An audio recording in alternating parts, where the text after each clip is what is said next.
This is Histories and Mysteries. I'm one of your hosts, Ashley, and your other host is Jessica. And on today's episode, we have a very special guest joining us. He was a student of Heaven's Gate, and his name is Sawyer. And he has very kindly offered to join us today and answer some questions for us following last week's episode on Heaven's Gate. So we're very happy to have him here today, and we're very appreciative of that. Yeah, thank you so much for joining us. Well, greetings. I am glad to participate. We're very happy to have you here too. Is there anything that you'd like to say to start, like to introduce yourself a bit more, or? Well, I always have a lot to say about everything. So, but I do like to people to know that there is no existing cult anymore, and that they were never like they were never like anybody else.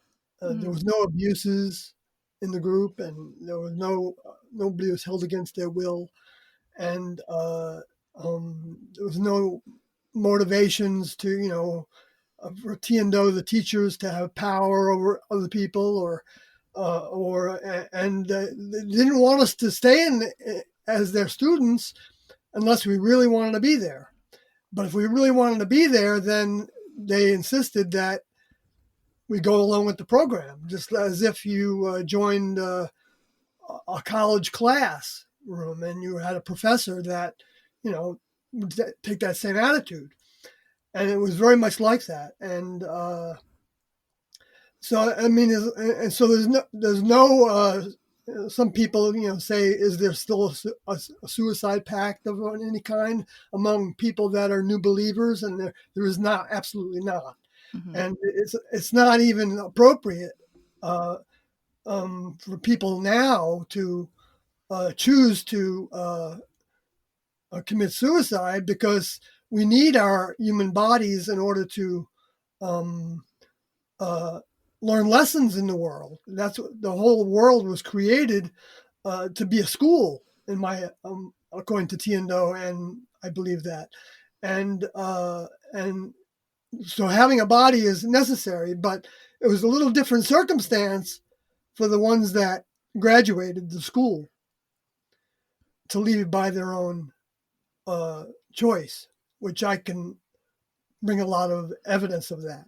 Yeah, that it was their own choice. Yeah, and I think that you cover that in one of our questions later on too, which is really nice. So it's a good perspective. So I'm looking forward to that. Okay, so if we wanted to start with the first question, if that's okay. So you kind of just touched on this, but now that Tiendo have ascended to the next level, who's the head, so to speak, of Heaven's Gate? Because I know that there are people still managing the website, so we just wanted to know a bit more about that. Yeah. The people that are managing the website are people that I know, actually, very well, because I was in the group with them for many years. And they are a dropout just like I am. There are no leaders. And so the leadership is basically all the teachings that were left behind, that Tiendo left behind. And it's a lot of information. There's gigabytes worth of data in audio tapes that are all digitized, and videotapes and documents. So, and their website, of course. So Mark and Sarah, actually Sarah, I joined with Sarah from the meeting that we attended in Walport, Oregon, together, and they took the task that Doe offered them, since they didn't want to be part of the classroom anymore, and but they still wanted to serve Tiendo. So Doe asked them if they wanted to manage the website, and Doe provided them with some money for that. that might have been exhausted by now. Mhm. But uh, maybe that's all I need to say about that. Okay. And Thanks. so I think that in one of your previous answers that they kind of like in the social aspect of in like interviews and stuff that they've kind of referred them to themselves as Tela. Um, would that not mean that they have ascended from the teachings, or is there clarification you can provide on that? Well, the word like you pronounced it, Tela. I can understand you pronouncing it that way. TELAH actually is an acronym for the evolutionary level above human, Mm-hmm. and that was the terminology Tiendo said was like an update to the kingdom of God, Yeah. or the kingdom of heaven, or the kingdom in the literal heavens and outer space. Um, uh, putting it on a more scientific, less religious understanding to that, which is more accurate actually than the religious terminology. And because I'm going to explain that a little bit if you want me to. Of course. Yeah, that'd be Yeah, perfect. absolutely. Like the use of the word evolution wasn't related to Darwinian evolution. It was related to the what Tiendo said was that the next level above human created the mineral kingdom, the plant kingdom, the animal kingdom, and the human kingdom. And the human kingdom was created in order to be a stepping stone to membership in the next evolutionary step above human. And it's above human in every way, and even more so than the difference between the animal kingdom and the human kingdom. It's that much of a difference between the type of bodies that they have and the way they think and their behaviors and ways. So now Mark and Sarah chose to call themselves Tila, and I expressed to them that I had some objection about that. They didn't ask me about it. I just saw it in an interview that they gave, because that's like saying that I am kingdom of God, Mm-hmm. which I can't be a kingdom. I'm one person. Yeah. I'm just. Okay. I can say that I'm a student of that information, but I haven't Right. ascended because I use that terminology. The Gotcha. only people that have ascended are people that are either in the next level, for millions and trillions of years, if you want to look at it in Earth time, Mm-hmm. from different planets, originally, where they were originally in a human condition. But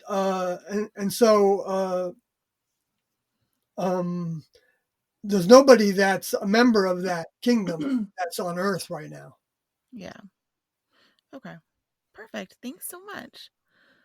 So you had mentioned in your answer there that you had joined in like the 70s, you said, and then you were a dropout, but here you are still a student. So can you tell us a little bit about your journey of how you kind of joined to dropping out and what that means dropping out, and then where you are now? Wow, it's a huge question. Okay.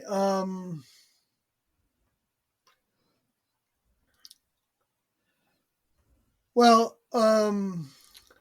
there's actually a document that explains this pretty well. I can just tell you what the document is, but I'll try to give you a brief of it. Okay. But the document is called Sawyer's Story. It's on my blog, which is Sawyer HG, like a Heaven's Gate. So sawyerhg.wordpress.com. Okay. We'll link to that in our descriptions as well so people can go read that. Yeah. Yeah, then you'll get a detailed answer to that question, because it was like the beginning of an autobiography at one point that I was trying to write. But I didn't complete it, but I completed the beginning and the end of it, so to speak. Yeah. Gotcha. So anyway, so I was a spiritual seeker in every sense of the word. Before I joined, I was in my early 20s at the time. I was living in Oregon. I had moved out there from New York, where I grew up on Long Island, and with Sarah actually. Mhm. And we moved to Canada, but then I got deported from Canada, and I ended up in Oregon. That's a long story, and it has a lot of twists and turns in it. But so I ended up building a house, trying to build a house in Walport, Oregon.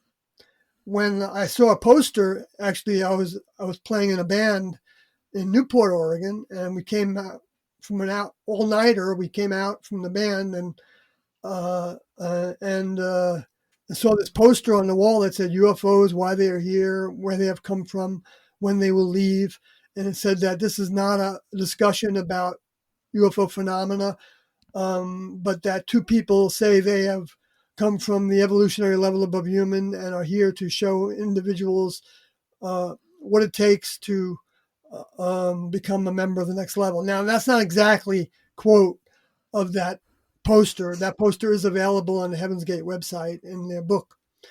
So that's published for free, and it's for free download there too as well. But that's the gist of it. That's what it said. And when I saw that, I thought to myself, UFOs. Okay, well, that didn't mean anything to me at the time. Yeah. I hadn't studied that subject. This was 1975. And so but what did mean to me something was I remember saying to Sarah, because we were looking at the poster together, I wonder what these people are going to look like, because they were insinuating that they came from outer space. And so I was open to the idea that it was possible, which is a pretty strange, I guess it just shows that I was, when you want to call it naive or whatever, I wasn't closed down to that possibility. Mm-hmm. And the other thing that struck me about the meeting poster was that it said that this was something that some people have decided to give their all to. And that just resonated with me somehow, even though I didn't know what that meant. Mm-hmm. So I went to the meeting with Sarah, and the meeting was, there were some interesting things that happened there, but I don't know how much of this detail I want to give you because people can go read about it. But I just knew when T and Do finished talking, and Do did most of the talking, that this was what I wanted to do with my life. Mm-hmm. Yeah.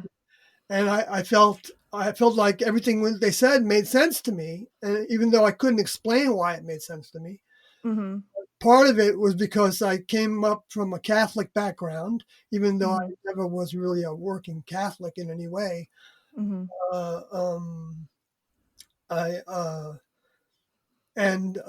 I had those ideas in my head, and I believed in that. I believed in Jesus as being somebody special and somebody from the kingdom of God, even though I didn't really know what the kingdom of God was. I didn't have any ideas about that. But and so they said very little about Jesus during the meeting. But there's a lot of details in this and how I arrived at my deciding to go with them. But that's how I got involved. Okay. And so we did a lot of traveling and for years, and we lived outdoors. We lived indoors, in the West, in Wyoming and Texas and Colorado and California and Arizona, New Mexico, and mostly in Texas. Anyway, and through a lot of twists and turns, one of the parts of the lesson program, which wasn't presented to us in the meeting, the first meeting I went to, wasn't presented even several years after we joined, because we were living in houses at the time, the way I remember it. And that lesson was that to become a member of the next level, they don't have any sexuality. They don't have any procreation because they grow physical bodies on like a vine, like a plant. So they don't need to grow bodies the way they designed it to work in the human kingdom through procreation. So in order to become a member of the next level, our minds have to be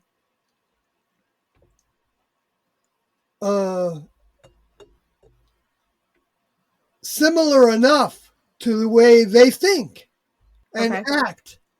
Mm-hmm. Because otherwise there would be like a programming problem, like in a sense, if you think of the things that we do that are normal to us as like a program. It's not a bad program. It's not like somebody else was programming us, but in a sense it is, because it's genetically where, that's genetic code. It's said that way for a reason, I believe. And it changes. So it's not like it's static, but, and so we were trying to change our genetic code so that we'd be a match for a body that would be provided to us, to our souls. That's what's growing in the human kingdom. That's what gets, if you want to put it as, that's what graduates into the next level. The soul does. And the soul is also a physicality. It's a plasma-like physical. And it's given to, not all humans necessarily have one, but anybody that wants one can have one. So, and the next level determines who they give a soul to. So it's not anything that we can tell about one another. Okay. And even if you have a soul, it doesn't mean that you're going to grow it, because it has to be grown to become the minimum association with becoming a member of the next level, to where you're working on spacecrafts in laboratories. I'm not talking about laboratories where people are wearing white coats and gloves and things. I'm not saying exactly like that. Like a laboratory could be a weather lab where they're monitoring the weather of the planet. Yeah. And they're making things happen in certain ways, and they're adjusting things, and, according to their instructions and because they're working this as an experiment. They don't have everything like set in stone about everything that's going to happen. But they have a general overview that's very specific also. Certain things that they do want to happen in a certain time frame. But what makes it the experiment is that they don't pre-design how people are going to respond. Okay. So anyway, I'll get back to the question if I so on the lesson program, so approximately like 1980 or 81 or something like that, Tiendo said to us that we knew that we weren't supposed to be engaging in sexuality. And even in 1976, which was a year after they started publicly, there were some students that were still engaging in some sexuality, because we were living outdoors in tents, and when Tiendo found out about it, they held a meeting, and they said, if that's what you want to do, then you're not in the right place. Yeah. You're not in the classroom, because we're not teaching that, because we need to overcome that behavior. Because anyway, so that was one of our qualifications. And, they didn't need to have students. At first they didn't think that we're going to have students. And it was a surprise to them. And it wasn't even that welcome at first in 1975, when they gave their first meeting at a private residence in North Hollywood in April of 1975. But then when there were people that said, we want to do this, they said, okay, I guess our names are Bo and Peep, and you want to be our sheep. So we're going to be your shepherds, and so, they didn't say all that Yeah. but that was the bottom line of it. Right. And because I wasn't at that, I hadn't joined by then, so I didn't know that Okay. part of it. But except from what I learned later from other people. But anyway, so then what they did is after they had that meeting where they said that there can't be any sexuality, and there was some reports that some people were still smoking pot, and they said that's not part of the program either. Mm-hmm. And so but a little while after they had that meeting, they separated 19 individuals from a group of about 100 and sent them to a different location, a different camping area, because we were leaving actually to get away from the snow in Wyoming.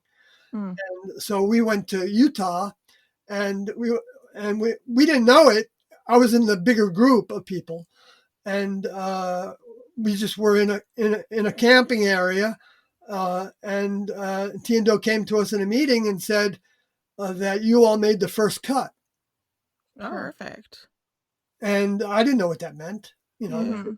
but I found out that 19 individuals were separated and they were sent to a different camp. And Tiendo stayed in touch with them for a while, and then it's a long story. But some of those individuals ended up rejoining, and that's also a long story. How that happened, because it wasn't that easy to join. No. Yeah. It was easy to leave, but it wasn't easy to join. And so because you didn't know where they were, Yeah.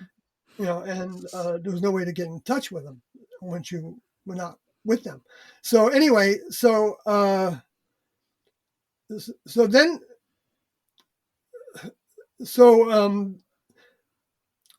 then several years later, when we were living in houses, Tiendo said to us that we need to not only stop our sexuality, which included in your mind, not thinking about it, and Mhm. that's what they included. They said you need to do this in your mind as well as with your actions. Yeah. And so they gave us ways of dealing with the thoughts that would stimulate that. And part of the whole program was to cut off your past, Mm-hmm. so that you didn't make any associations and to any of the things that would trigger those behaviors.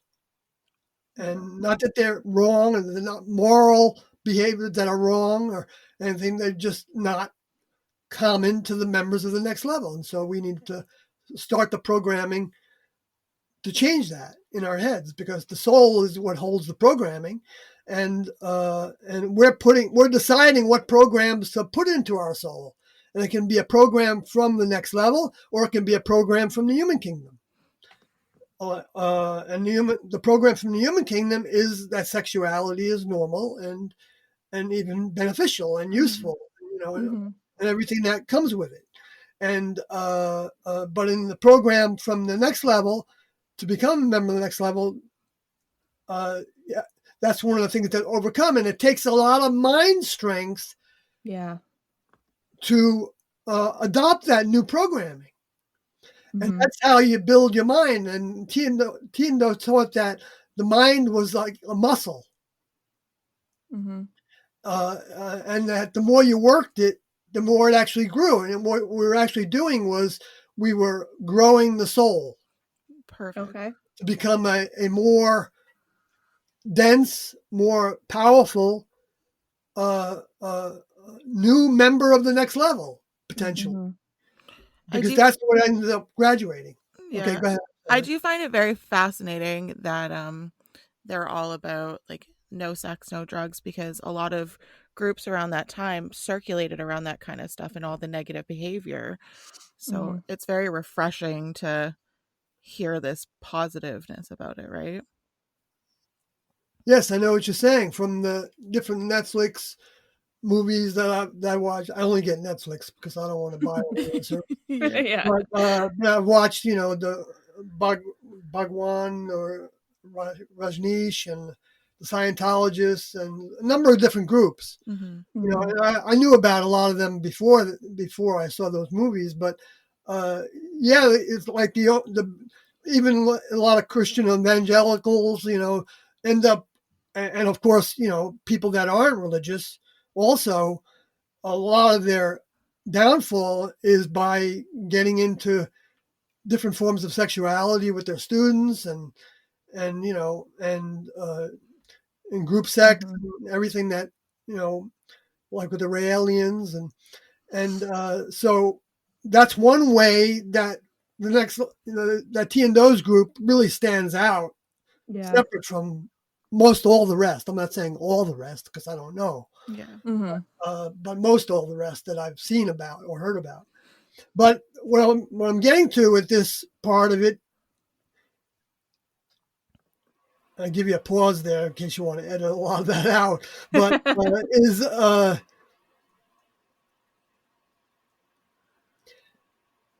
is that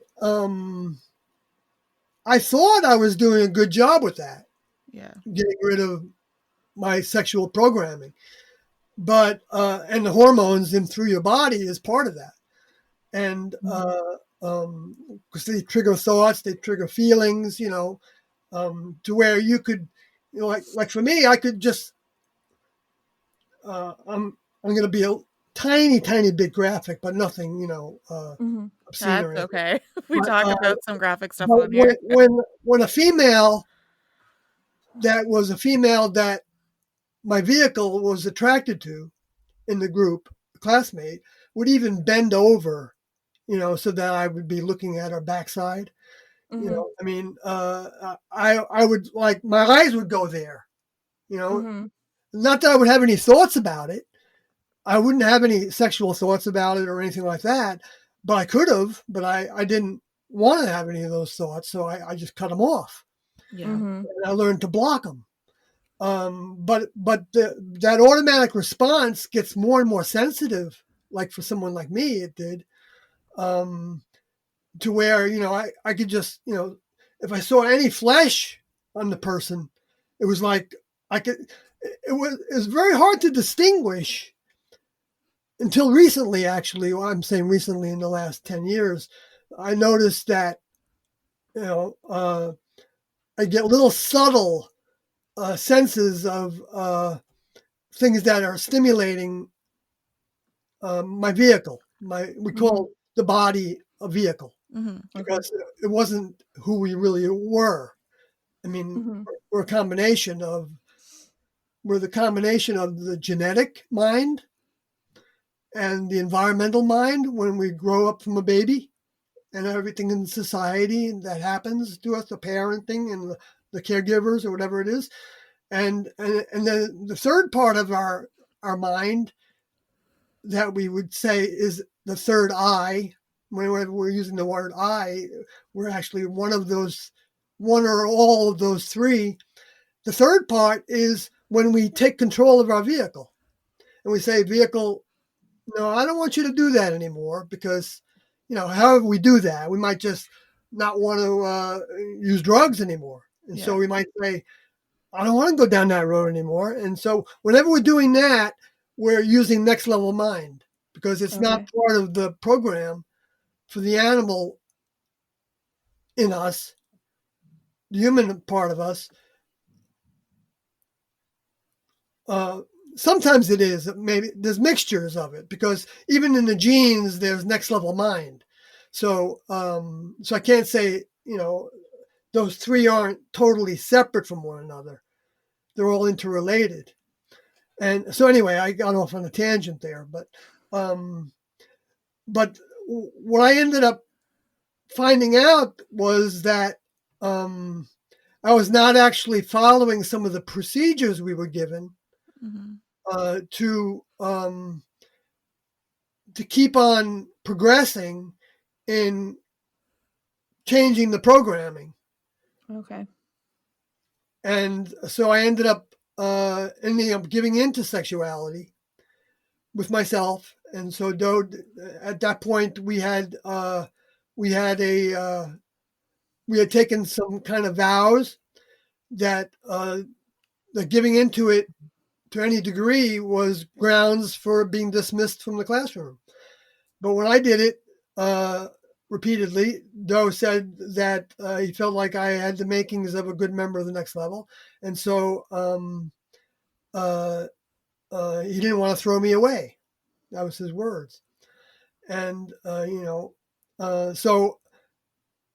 so I worked on it for a while, but I didn't get better. And so then one time Doe said to me he was going to promote me to a overseer task.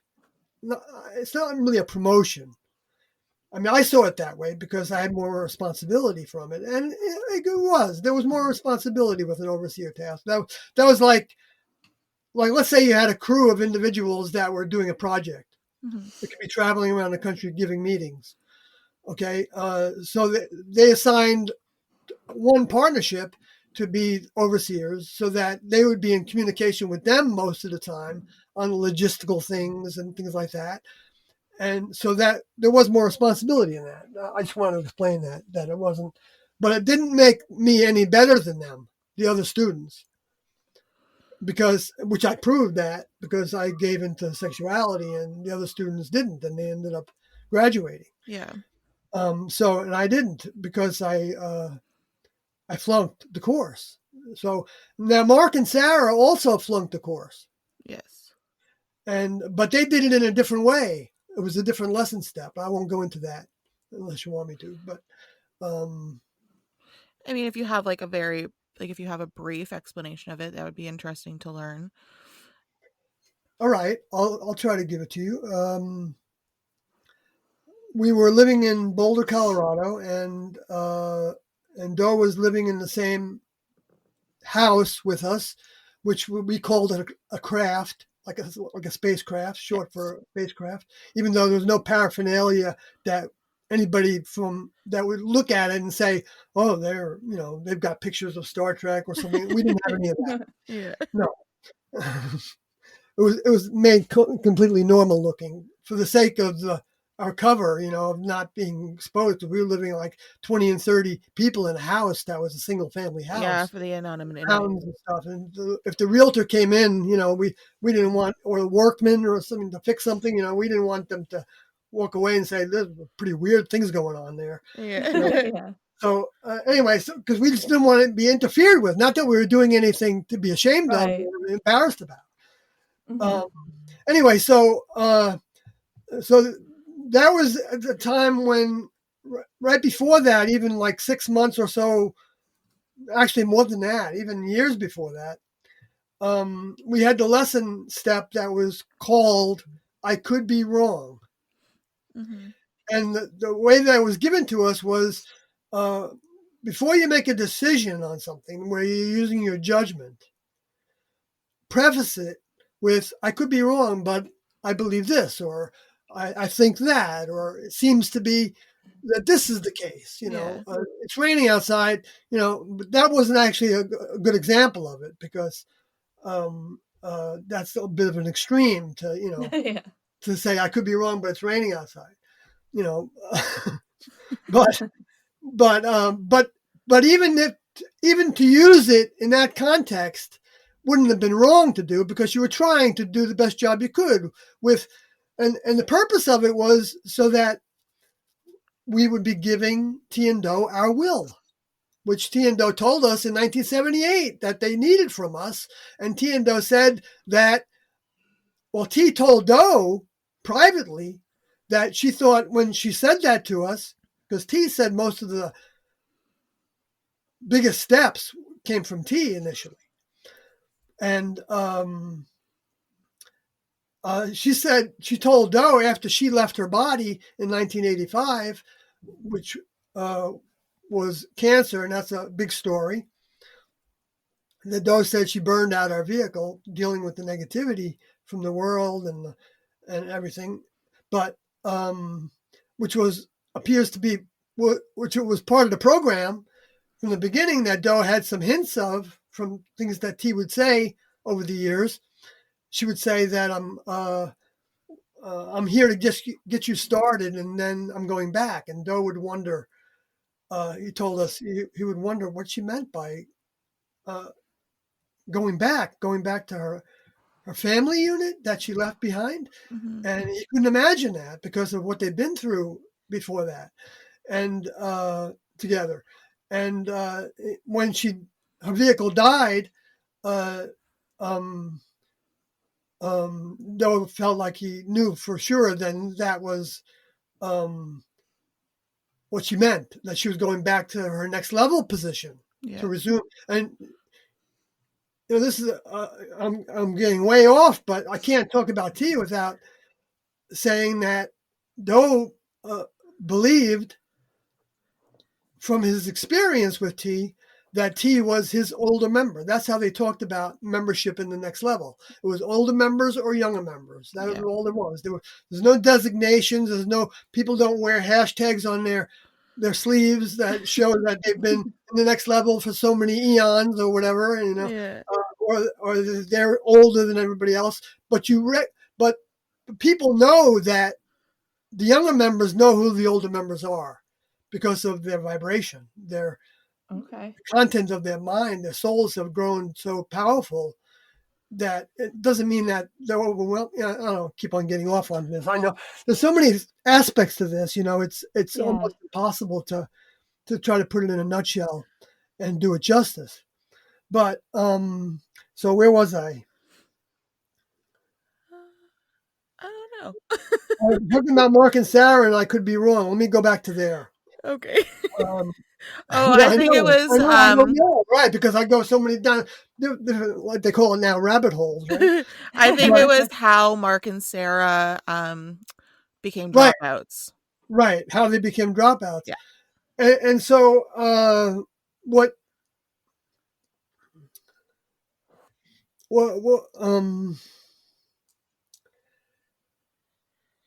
so Mark, who is a very keen mind, very sharp, very intelligent, he didn't want to use that phrase in front of choices and decisions that he was expressing. While he was working in crews, doing things, we did the same things everybody else does. We worked in the kitchen. We called it a NutriLab, the nutrition lab. We worked in the laundry. We called it the fiber lab. They changed our terminology so we wouldn't relate to our old programming about all those things. Okay, I was going to ask that question later on too, because you had mentioned like the different terminology for underwear or like bras and stuff. So I was just wondering why it was that different terminology, and that's a really good explanation. So that's good. Okay, cool. So anyway, so it kind of came to a head to where his partners, we were always assigned to be with somebody else. Well, not all the time. I mean, we slept in a bed by ourselves, but we were in a rest chamber. We called it the rest chamber. Yeah. And with other people, but usually of the same gender, unless there was somebody that was attracted to the same gender, and then they might be with the other gender, which I didn't know all about that necessarily because I wasn't the one assigning those positions, the sleeping arrangements. T and Doe did all that originally, but then they had some overseers do it at some points. But anyway, so but they didn't want to use that.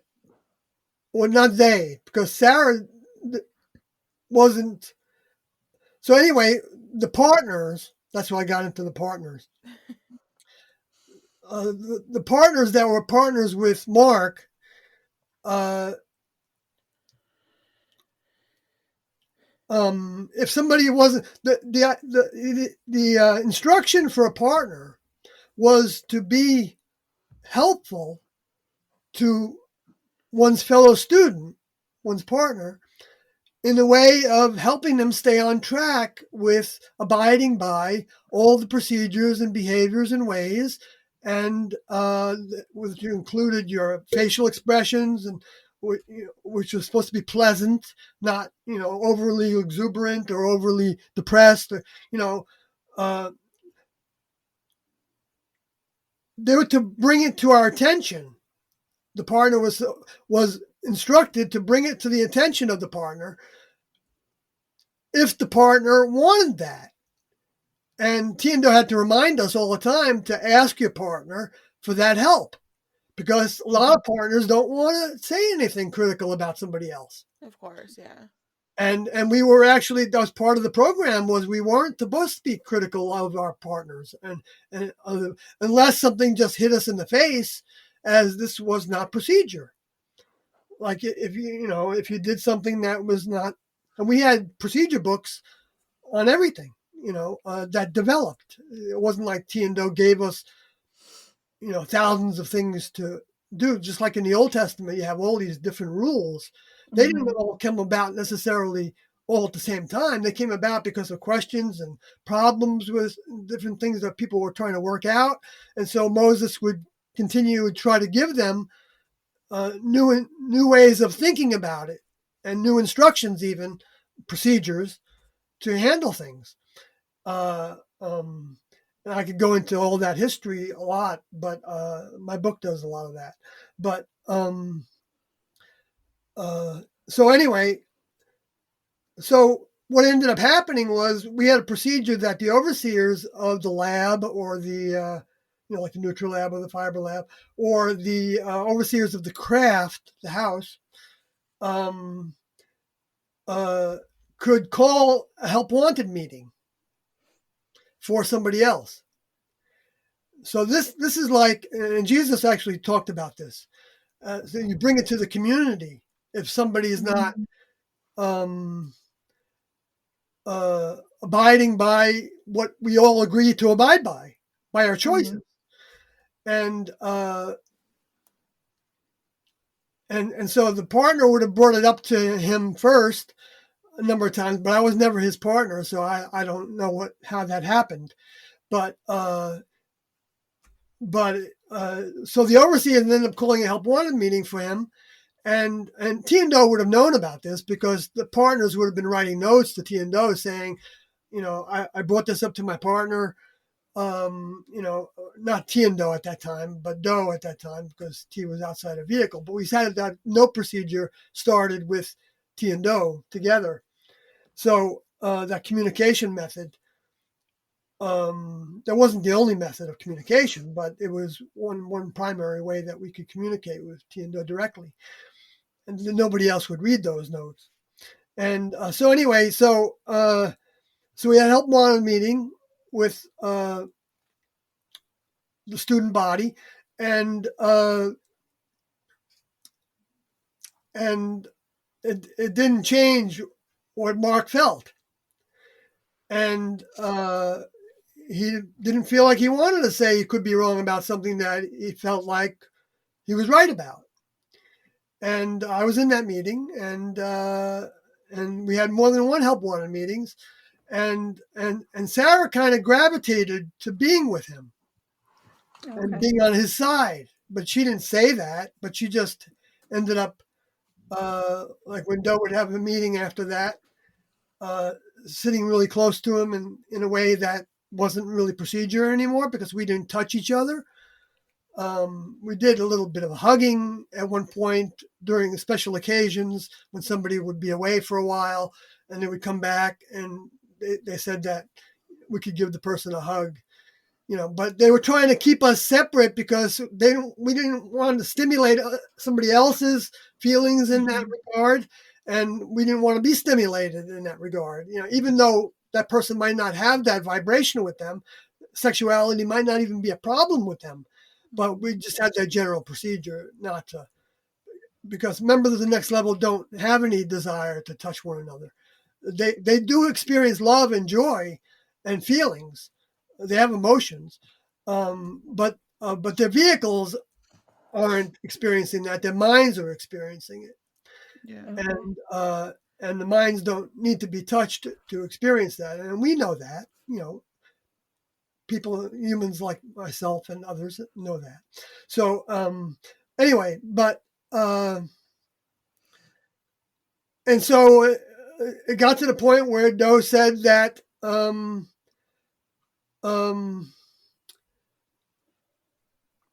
since Mark doesn't want to go with the program and Sarah wants to be with him, that and the names that they used was Mercodi and Serafodi.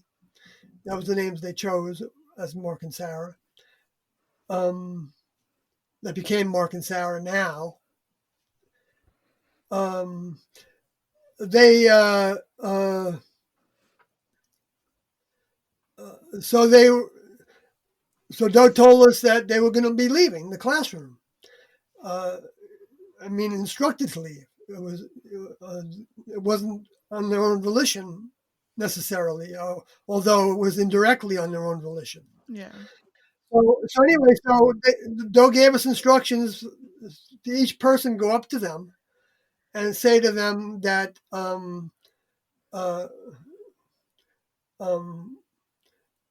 if you want to come back into the classroom by following all the procedures, you're welcome, and we welcome to have you, and something like that. We didn't have exact words that we had to follow with that. Mm-hmm.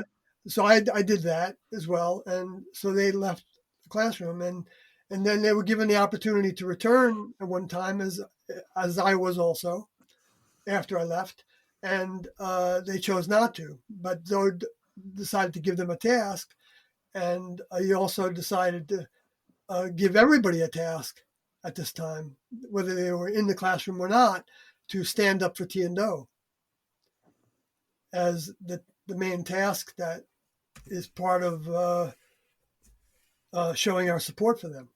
Mm-hmm. So did you drop out prior to T leaving her vehicle or after?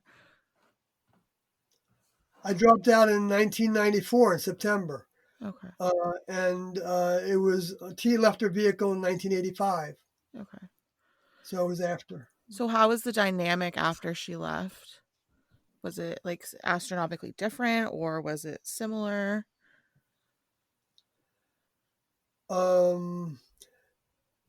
After T left her vehicle, it was different in that T wasn't in the meetings anymore, of course, and with her vehicle, and Do was distraught by that. But the only evidence I saw of that was, that he recovered very quickly and continued on with doing the task. Mm-hmm. To finish what he'd started with T. So it didn't really change in the overall picture. Where it changed was we started doing things that were, in a sense, less restrictive in some ways, and more disciplined in other ways. Like, for instance, he started us on a dietary program for health and longevity because he didn't know how long we were going to be on Earth with vehicles, and so he wanted to make sure that, and it was also part of overcoming our likes and dislikes, because food is not an addiction, but we can get into habits of likes and dislikes regarding food that can seem like an addiction, but we need food. That's why it's not an addiction. Yeah. But so he started us on programs that he said T didn't need to go through. That's why we didn't do, even though T started the first fast we did on a liquid diet, which was a protein shake that had a bunch of stuff in it that was good for our health. So even T instigated that. And she had us on a Pritikin diet before that, which was low meat, not absent of meat, but low meat and, and quantity and, everything pretty much well done and not too many, not too often. Yeah. Anyway, but so that diet became a book that we wrote in the classroom on the first Mac, where you show a little smiling face of the Mac in the disc. Yeah. Whatever that was, I forgot now what that first thing was. Yeah, I know what you're talking about. We wrote it on that Macintosh. this little tiny box, about, a foot square or whatever it was, a foot and a half square. But, so we wrote it on that, and we published it. It's still available online. It's called The Transfiguration Diet. And Doe had to sell it. Well, he sold it after we published it, and I went around trying to sell some books at times. But then he sold it to Dr. John Christopher's son, who still has the ownership of it. And it was based on Dr. John Christopher's work with a mucusless diet system, which it was like a vegan diet, but with no grains unless they're slow cooked. So it was a very, very stringent diet, like a fast. Mm-hmm. But I used that diet to heal myself of Lyme's disease, and I was crippled by it. Wow. Literally. So I know the benefits of that diet, which employs superfoods. Yeah, and you said that you grow your own food, right? Well, yeah, but not nearly as much as I need to subsist on.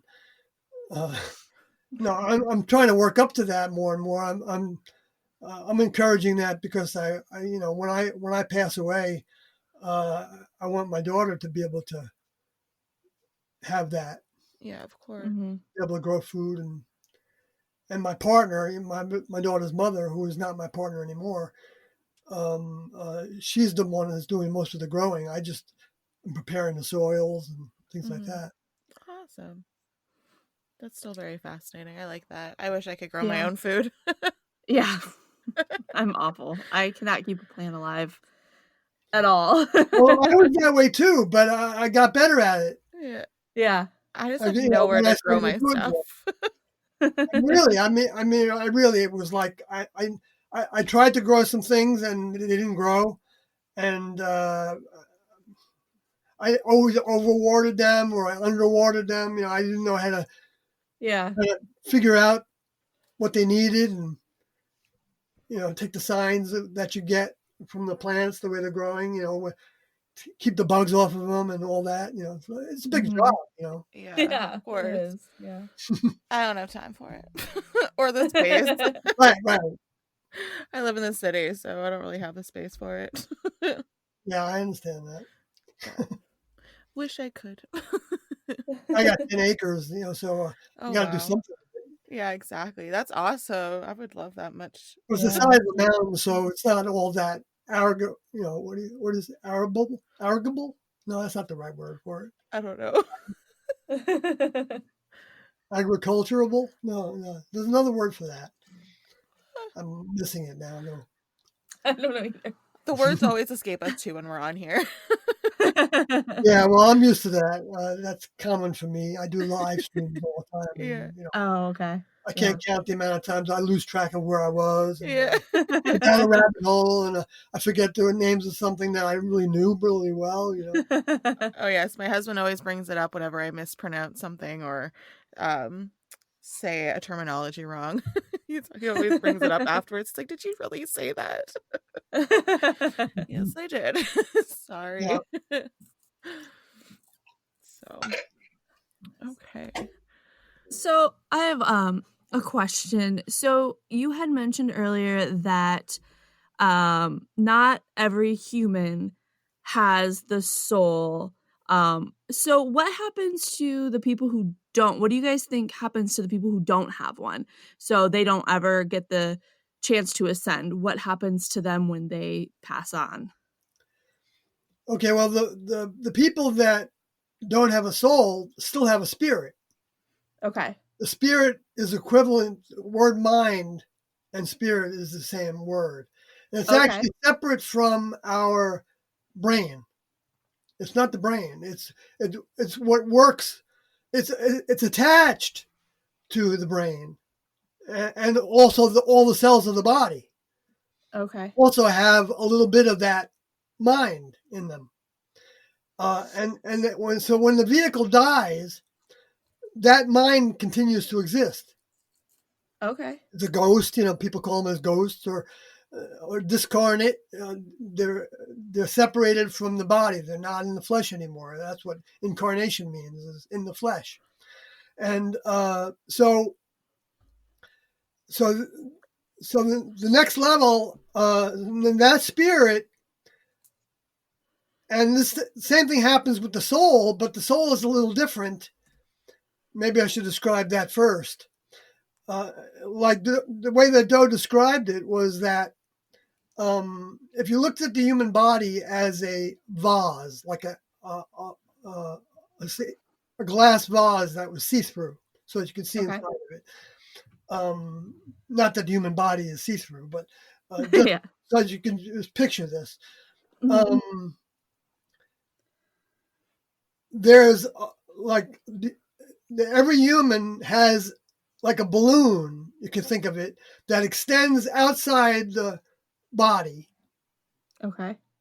comes out of the top of the vase, and you can even look at it as wrapped around the vase, however you want to look at it. But and that's where the mind is being accumulated.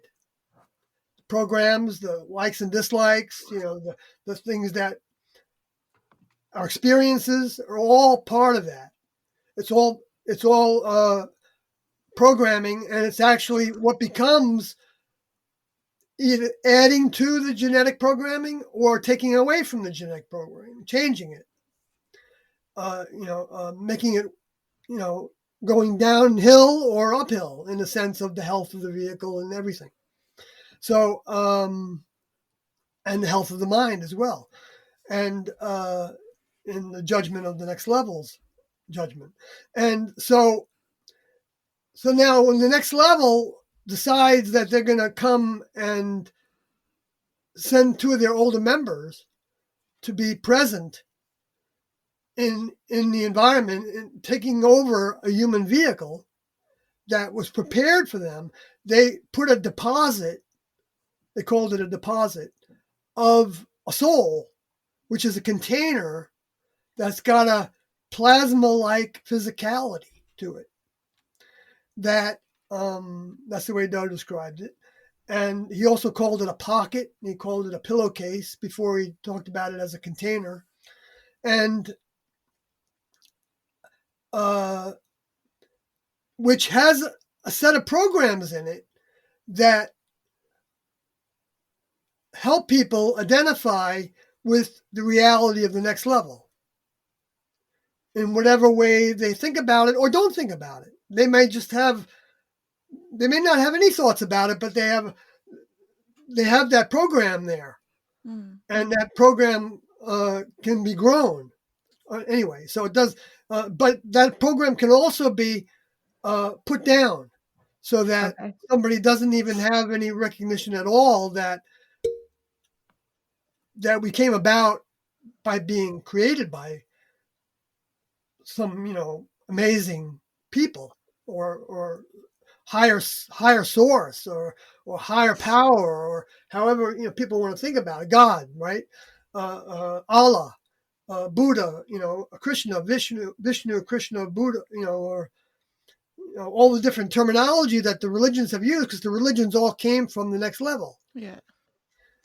Because they all have to do with what's outside the planet, as being greater than us in different forms, different grade levels of growth in the human kingdom,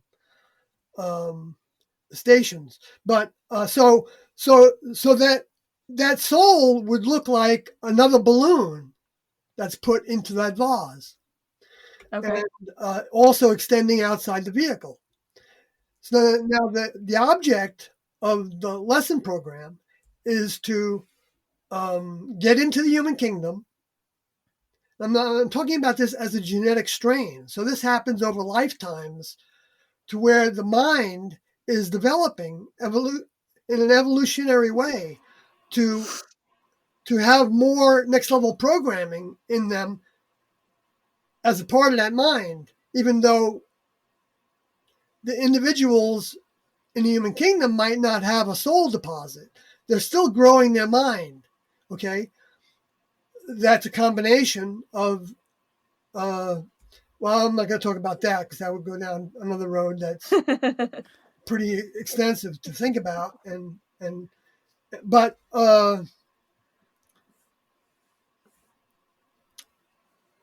okay, so when the body dies, if there was a soul there, no, the object is to get rid of the human programming and replace and make that balloon empty, so that it become, like Jesus said, become like a child. So you become, well, I'm not saying all children are like this, but because but to where you believe things, you're naive in a lot of ways, but naive in a good way, even to where you're not, conditioned to be critical of somebody or even hateful of somebody, and whatever it is, you're non-judgmental, you're not bigoted, even though we have all that programming in us, whether we recognize it or not, to different degrees according to our genetics and our upbringing and everything. And that all needs to be overcome in order to graduate into the next level. But it takes generations and generations for this to happen.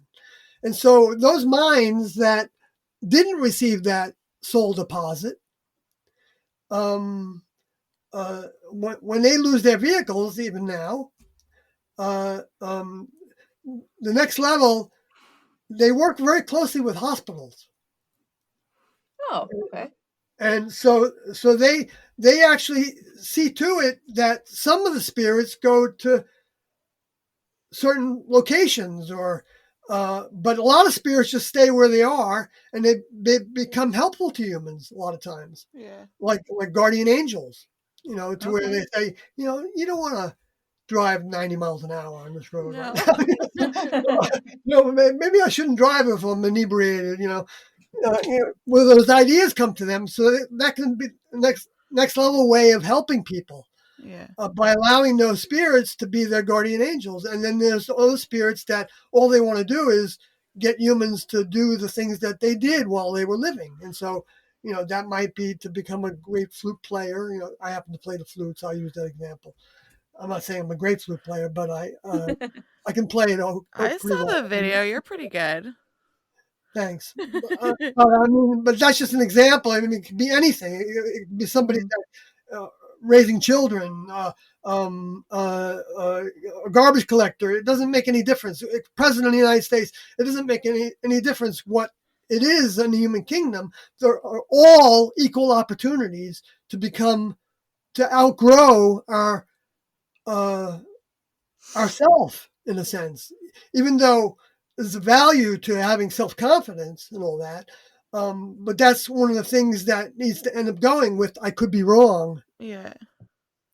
In order to become a member of the next level, because you need to start like you're an open book as a member of the next level, so that you don't go into the next level and pretty soon you get there and you think, they could be doing that a little bit differently, a little bit better, because we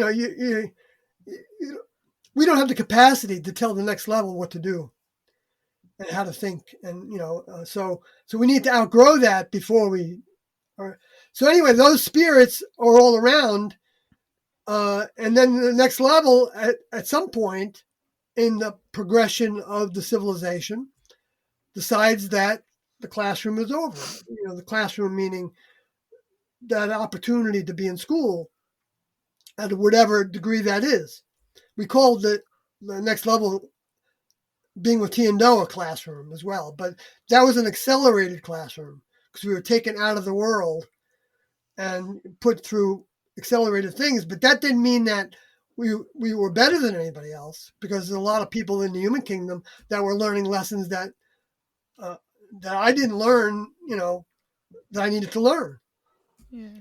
And even now, of course, even more now, there's people that are walking around. I can talk it, but and I can walk it to some degree. Yeah.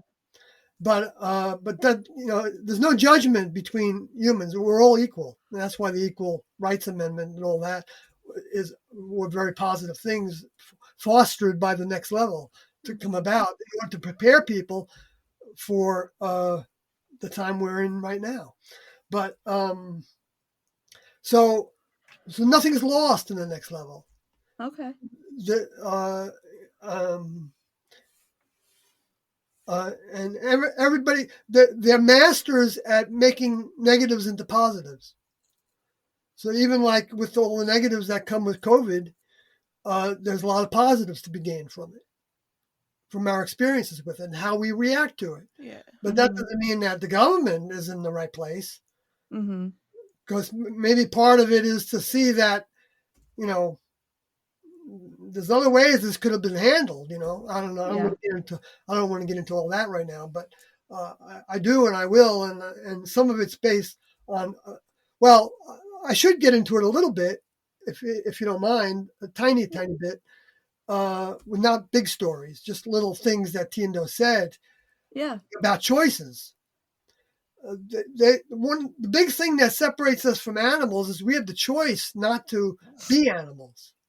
Mm-hmm. Behavior. And so the next level, like for instance, Tiendo said they weren't for or against abortion, but they were against the choice of having an abortion or not. Mm-hmm. And so to make that into a government dictate and to make everybody else pay for it, you know what I mean, for the choice, might not be from the next level's mind. I can't say because they didn't talk about it to that degree.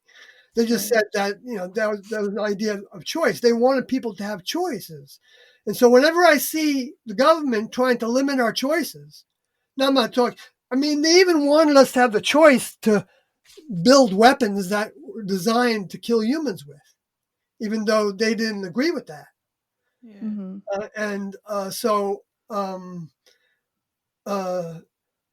So they let humans become what they want to become, even as rotten as they want to become or as good as they want to become.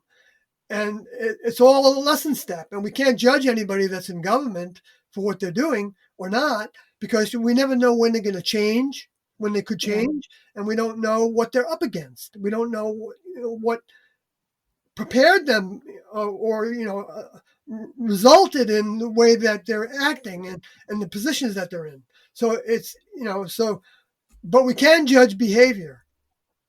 And killing is, for a human to kill another human is not next level behavior. It's not, part of the program. And that was, thou shalt not kill. That's where it came from. And it's not just, but whether somebody would be right to be self-defensive against somebody that was harming somebody else, there's not necessarily anything wrong with that. But hopefully, if you were pulling on the next level mind for help, or God help me with the situation, what should I do? You wouldn't try to kill the person that was trying to harm somebody else. And you wouldn't go to another country and kill a whole bunch of people thinking that you're protecting the ones in your country. That would definitely be not next level mind. Okay. To do that. And so like, for instance, on the vaccine subject, to be mandated to be vaccinated, to me, is against choice. We should have the choice. Yeah, of course. Do that. Join us next week for part 2.